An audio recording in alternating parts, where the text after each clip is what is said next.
रणभूमी Marathi news.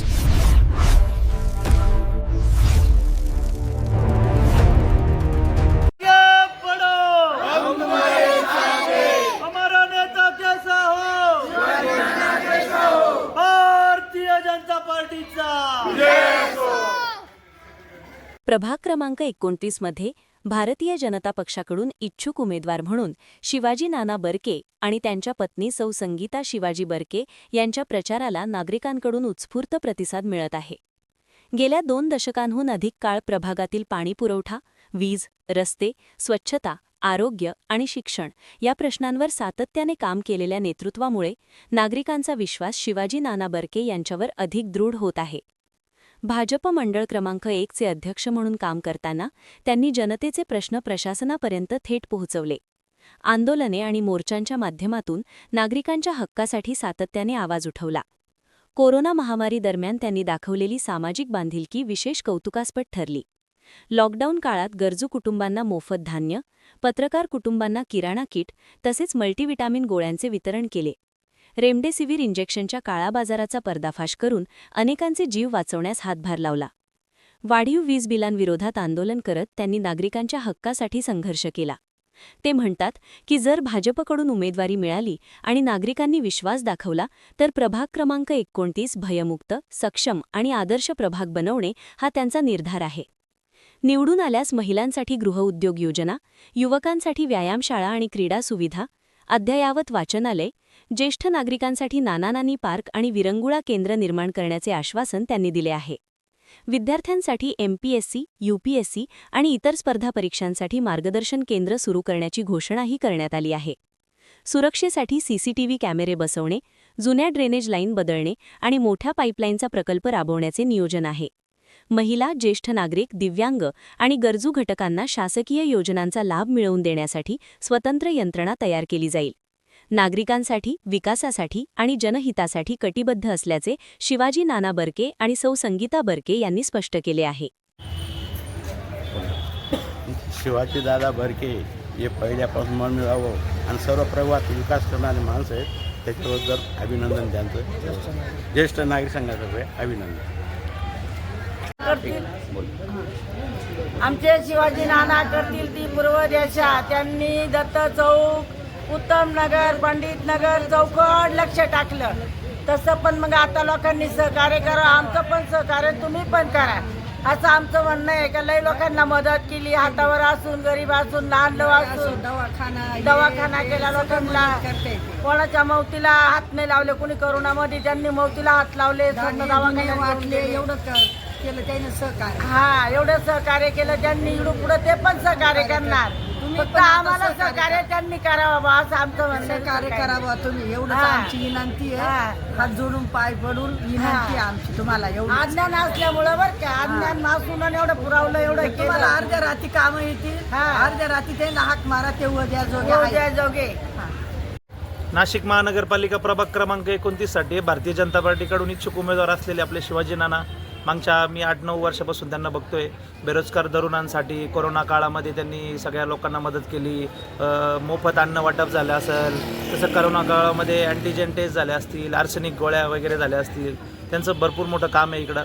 आणि तरुणांना, महिला मंडळ झालं, ज्येष्ठ नागरिकांसाठी ते सदैव उभे असतात। निम्म्या रात्री फोन केला तर नानांचा पहिला फोन असतो, लगेच बोलता की काय मदत पाहिजे वगैरे। तसं बाकी प्रभागातल्या भरपूर साऱ्या समस्या आहे, त्याच्यावर त्यांचं एकदम बारकाईने लक्ष असतं। आणि आता आमच्याकडनं त्यांना पुढील वाटचालीसाठी खूप खूप शुभेच्छा आणि आमचं तसं भरघोस प्रतिसाद त्यांना, म्हणजे सपोर्ट त्यांना राहीलच। नाशिक महानगरपालिकेच्या येणाऱ्या सार्वत्रिक निवडणुकीसाठी मी भारतीय जनता पार्टीकडून इच्छुक उमेदवार म्हणून मी या ठिकाणी गेली 15 ते 20 दिवसापासून प्रभाग क्रमांक 29 मध्ये मी घरोघरी लोकांच्या भेटीगाठी घेत आहे। अतिशय चांगला असा प्रतिसाद मला लोकांकडून मिळतो आहे।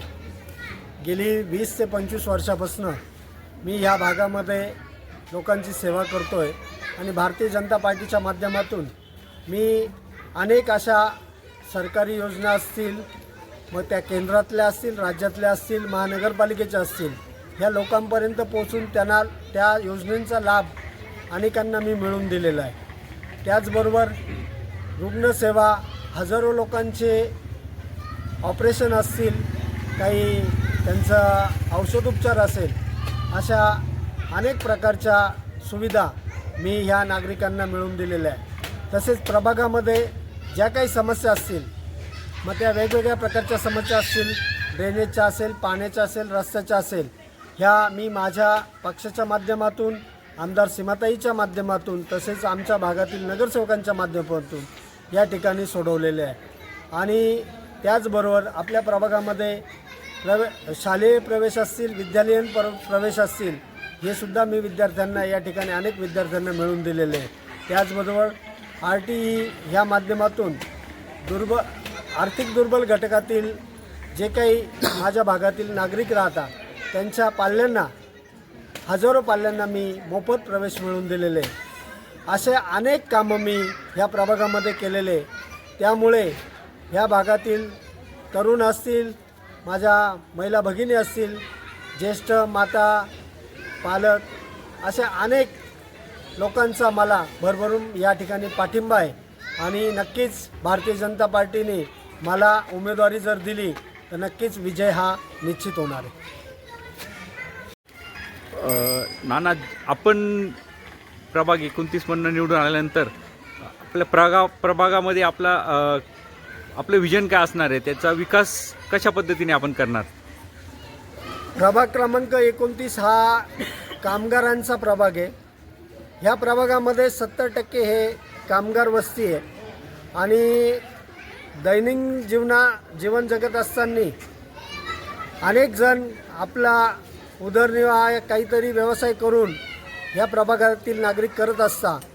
तर गेली 25 ते 30 वर्षापासून ह्या प्रभागामध्ये जे काही ड्रेनेज लाईन असतील, पाण्याच्या लाईन असतील, ह्या कमी व्यासाच्या आणि जुन्या झाल्याने ह्या भागामध्ये पाण्याचा आणि ड्रेनेजचा मोठा प्रश्न आहे. तो सर्वात प्रथम मी या ठिकाणी सोडवणार आहे. तसेच ह्या भागामध्ये जे काही चौक आहे, ह्या चौकांचं सुशोभीकरण करून ह्या चौकांना चांगलं रूप देऊन याचा चौकांचा विकास करणार आहे. तसेच ह्या भागातील रस्ते, जे मुख्य रस्ते, ह्या रस्त्यांना अद्ययावत करून ह्या रस्त्यांवर अतिक्रमण वाढणार नाही अशी एक व्यवस्था मी करणार आहे. गल्लीबोळातील रस्त्यांवर जे काही सांडपाणी असतं, पावसाचं पाणी असतं, याचा मोठा प्रश्न या भागामध्ये. तर हे सांडपाणी याचा व्यवस्थित निचरा व्हावा याची एक व्यवस्था मी करणार आहे. तसेच तरुणांसाठी योग्य असं मार्गदर्शन केंद्र मी आपल्या प्रभागामध्ये करून ह्या तरुणांना त्या मार्गदर्शन केंद्रातून त्यांचं भविष्य कसं घडेल, मग त्याच्यामध्ये UPSC असेल, MPSC असेल, अशा विविध परीक्षा असतील, तसेच काही व्यवसाय करण्याच्या त्यांना मार्गदर्शन असेल, असं व्यवस्थित त्यांची एक आखणी करून आपल्या भागातील तरुणांना जास्तीत जास्त व्यवसाय करता येईल. तसेच जे काही MPSC UPSCच्या माध्यमातून मोठ्या पदावर अधिकारी म्हणून काम करता येईल अशी एक व्यवस्था मी करणार आहे. तसेच माझ्या माता भगिनी असतील, त्यांना या ठिकाणी रोजगाराची खूप गरज आहे. तर त्यांना घर बसल्या गृहउद्योग असतील, असे वेगवेगळे व्यवसाय असतील, ते घरात बसून त्यांना करता येतील अशा पद्धतीचं मी या आपल्या भागामध्ये व्यवस्था करणार आहे. तसेच माझा प्रभाग सुरक्षित राहण्यासाठी या ठिकाणी सगळ्या प्रभागामध्ये CCTV बसून हा प्रभाग सुरक्षित कसा राहील अशी एक व्यवस्था मी करणार आहे. प्रभागामध्ये दिवसेंदिवस लोकसंख्या वाढत आहे आणि सिडकोमध्ये सर्वात जी भविष्यात पार्किंगची सुविधा, बऱ्याच घरांमध्ये पार्किंगच्या सुविधा नसल्यामुळे पार्किंगची काय आपण नियोजन करणार आहे, कशी व्यवस्था करणार आहे पार्किंगची? त्यासाठी आता आपला जो प्रभाग आहे हा सिडको यांनी ह्या प्रभागाची रचना केलेली आहे. सिडको वसाहत झाल्यानंतर जे काही घरांचं सिडकोमध्ये बांधकाम झालं, रस्त्यांची जी काय रुंदी कमी झाली, यामुळे हा प्रश्न खरोखर मोठा आहे.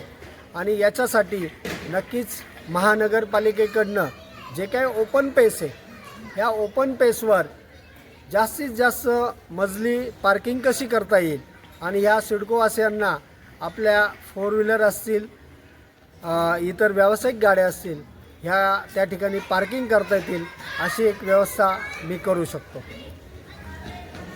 प्रतिनिधी चंदन खरे, रणभूमी मराठी न्यूज, नाशिक.